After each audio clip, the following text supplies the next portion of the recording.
நமோ நாராயணாயா. நம்ம இப்போ நாராயணியம் பார்த்துன்னு இருக்கோம். அதோட கண்டினியூஷன். உலகம் எப்படி உருவானது, விராட் புருஷன் எப்படி உருவானார் அப்படிங்கிறத நாராயண பட்டத்திரி எப்படி சொல்கிறார் அப்படிங்கிறத பார்ப்போம். மகா பிரளயத்தில் குருவாயூரப்பனாகிய நாராயணர் அவர் மட்டும்தான் பேரொளியாக இருந்தார். காலம், கர்மம், குணங்கள் ஆகிய சக்தி வடிவாக இருந்தன. 2 பரார்த்த காலங்களுக்கு பிறகு சிருஷ்டி தொடங்கப்பட்டது. ஒரு பரம் அப்படிங்கிறது பிரம்மாவோட ஆயுட்காலம், அடுத்த பரம் அப்படிங்கிறது விஷ்ணுவோட யோக நித்ரை. அவரோடு கலவாத மாயையால் மகத் எனப்படும் புத்தி தத்துவம் சிருஷ்டிக்கப்பட்டது. இந்த மகத் தத்துவம் விஷ்ணுவோட ஏவலால் முக்குணங்கள் நிறைந்ததாக இருக்கிறது. வைகாரிகம் எனப்படும் சாத்வீக குண அம்சத்தால் திசைகள், வாயு, சூரியன், வருணன், அஸ்வினிகள், அக்னி, இந்திரன், விஷ்ணு, மித்ரன், பிரஜாபதி, சந்திரன், பிரம்மா, ஸ்ரீருத்ரன், க்ஷேத்ரஜன் ஆகிய ஞானேந்திரிய, கர்மேந்திரிய தேவதைகள் சிருஷ்டிக்கப்பட்டனர். தைஜசம் எனப்படும் ராஜச குணத்திலிருந்து 10 இந்திரிய கூட்டங்கள் உண்டாகின. விஷ்ணுவோட ஏவலால் தாமச குணத்திலிருந்து சூக்ஷ்ம சப்தம் தோன்றினது. விஷ்ணுவாம் மாதவர்.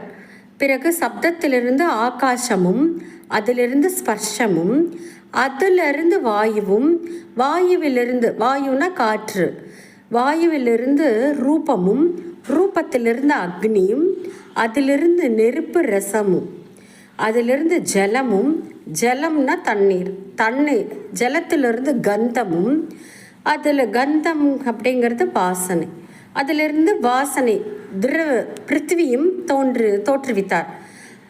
பின்னர் இந்த பஞ்சபூத கூட்டங்கள், இந்திரிய கூட்டங்கள் ஆகிய மகத்துவத்தில் பிரவேசித்த விஷ்ணுவானவர் கிரியாசக்தியை கொடுத்து அவைகளையெல்லாம் ஒன்றாக சேர்த்து பொன்மயமான பிரம்மாண்டத்தை தோற்றுவித்தார்.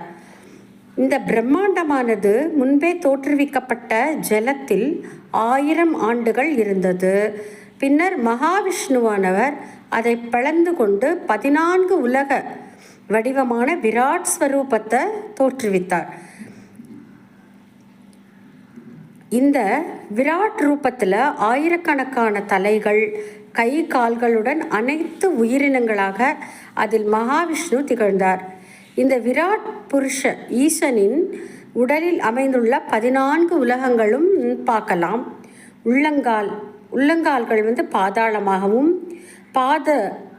பாதங்களின் மேல்பாகம் ரசாதலம், கணுக்கால்கள் மகாதலம், முழங்கால்கள் தலாதலம், துடைகள் மேல் கீழ் பாகங்கள் விதலம், அதலம், சோனிதலம், நாபி அதாவது தொப்புள், ஆகாயம், மார்பு இந்திரலோகமான ஸ்வர்கலோகம், கழுத்து மகர்லோகம், முகம் ஜனலோகம், நெற்றி தபோலோகம், தலை சத்தியலோகம். உலகங்களின் வேர் போன்ற ஈசனின் உச்சியே வேதங்களாகும். கேசவராம் அவரோட தலைமயிரே மேகங்கள், புருவங்கள் பிரம்மாவின் மாளிகை. புருவங்கள் பிரம்மாவோட மாளிகை. கண்கள் சூரியனாகும். கண்ணோட இமைகளின் மயிர்கள் இரவும் பகலும் ஆகும். விராட் பகவானின் கடைக்கண் பார்வையே உலகம் அனைத்தின் சிருஷ்டியாகும். காதுகள் திசைகளாகவும், நாசி துவாரங்கள் அஸ்வினி தேவர்களாகவும், உதடுகள் லோபமும் வெட்கமாகவும், பற்கள் நட்சத்திர கூட்டங்களாகவும், தெற்றுப்பல் யமனாகவும், புன்சிரிப்பு மாயையாகவும், மூச்சு வாயுவாகவும், நாக்கு தண்ணீராகவும் அமைந்துள்ளது. மேலும் ஈசனின் வாக்கு பறவை கூட்டங்களாகவும், ஸ்வரங்கள் சித்தர் முதலியவர்களாகவும், வாய் அக்னியாகவும், கைகள் தேவர்களாகவும், ஸ்தனங்கள் தர்மதேவனாகவும் விளங்குகின்றார்கள்.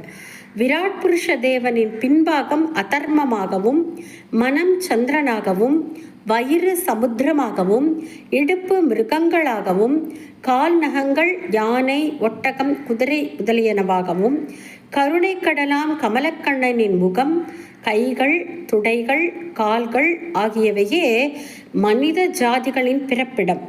சக்கரபாணி ஆகிய அவருடைய செயல்கள் சம்சார சக்கரத்தின் சுழற்சி.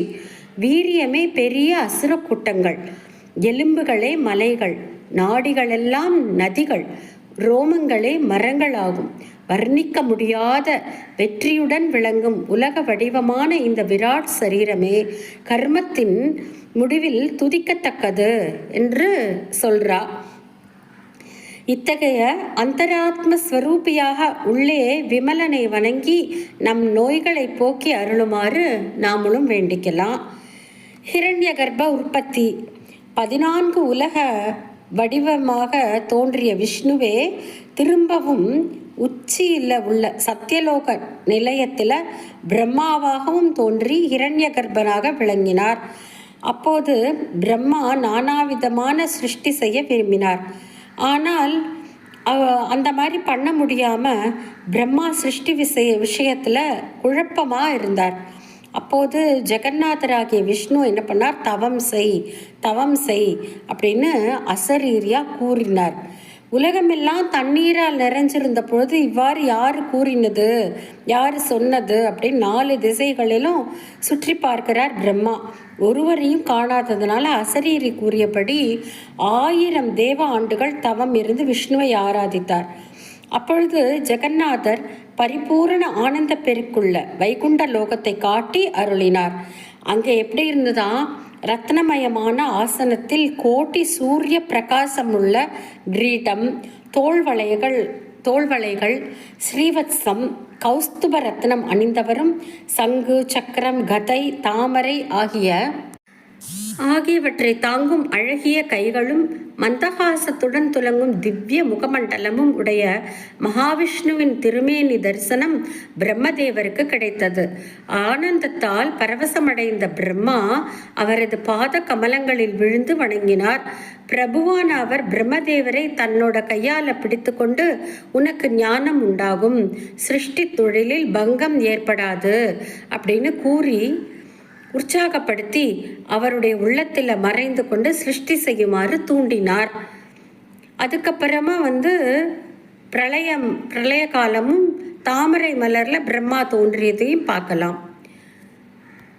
பிராகிருத பிரளயம் முடிந்து பிரம்ம கல்பத்தில் தோன்றிய பிரம்மா மீண்டும் வேதங்களை பெற்று சிருஷ்டியை தொடங்கினார்.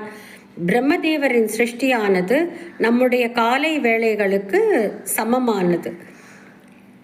1000 சதுர்யுகம் கொண்ட நீண்ட பகல்களையும் 1000 சதுர்யுகங்கள் கொண்ட நீண்ட இரவுகளையும் தான் படைத்த உலகத்துடன் பல தடவை கழித்த பிறகு பிரம்மா மகாவிஷ்ணுவிடம் லயித்து உறங்குகிறார்.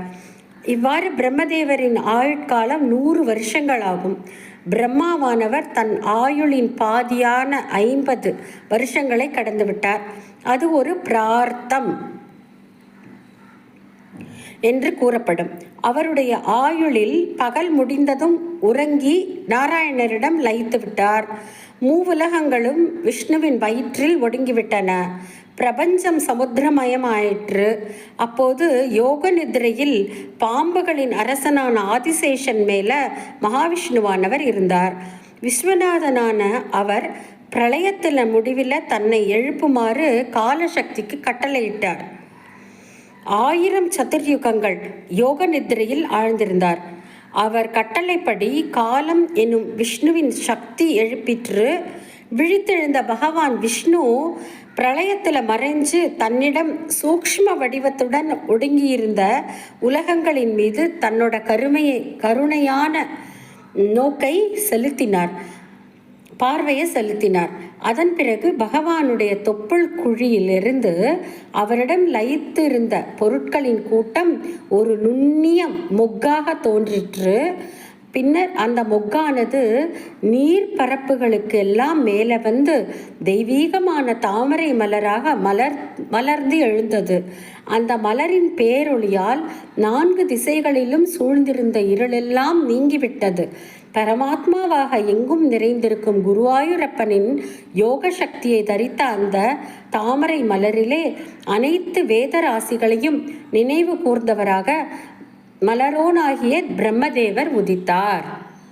விஷ்ணுவோட தொப்புள்ள தோன்றிய தாமரை மலர் மேல அமர்ந்து கொண்டிருந்த பிரம்மா தான் அமர்ந்துள்ள தாமரை மலரானது சமுத்திரத்தில் எங்கிருந்து தோன்றியது என அறிய ஆவல் கொண்டார். ஆகவே எல்லா திசைகளிலும் தன்னோட முகத்தை திருப்பி திருப்பி பார்த்தார். அப்பொழுது அவரோட பங்கஜ மலரை போன்ற 8 கண்களும் 4 முகங்களும் உடையவரானார். தாமரை பூவின் உற்பத்தி ஸ்தானத்தை கண்டறிவதற்காக தன்னுடைய யோக பலத்தாலும் ஞானத்தாலும் அந்த தாமரை தண்டின் வழியா கீழே இறங்கினார்.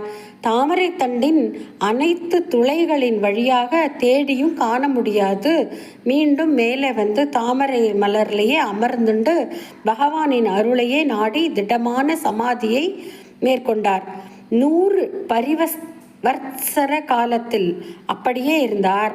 அப்பொழுது உதித்த ஞானத்தால் கிரீடமும் வளைகளும் முத்துமாலைகளும் இரத்தின மேகலையும் கௌஸ்துபம் மணியும் அழகிய பீதாம்பரமும் அணிந்த காயாம்பூ வர்ணரான நாராயணர் ஆதிசேஷனின் மேல் இருப்பதை தன் அகக்கண்ணால் கண்டார். உடனே அவரை தியானித்து உலகங்களை படைக்கும்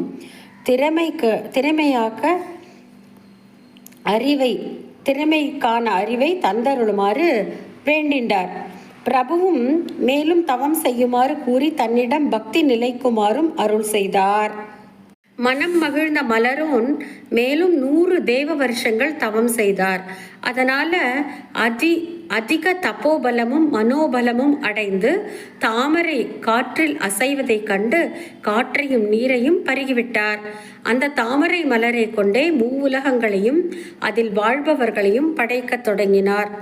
நாராயணரோட அருளால நான்முகனாம் பிரம்மதேவர் பூமியில் மேலே முளைக்கும் தாவரங்களையும் குறுக்காக உடல் வளரும் பசு பறவைகளையும் படைத்தார். பின்னர் மக்கள் தொகுதிகளையும் பல வகையான தேவர்களையும் படைத்தார்.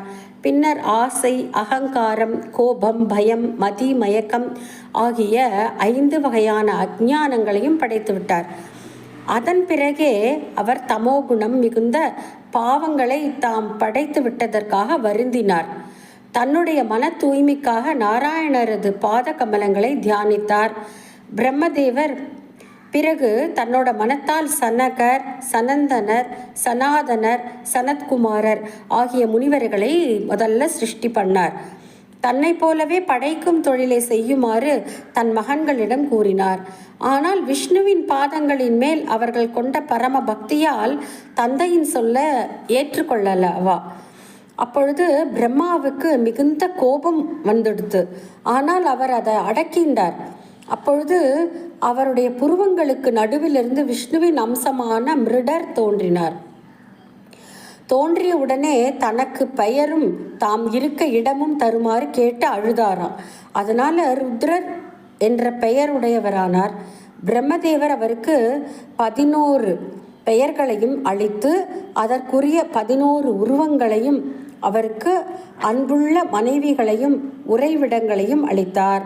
பின்னர் மக்களை படைக்கும்படி அந்த ருத்ரரிடம் பிரம்மதேவர் அன்போடு கூறினார்.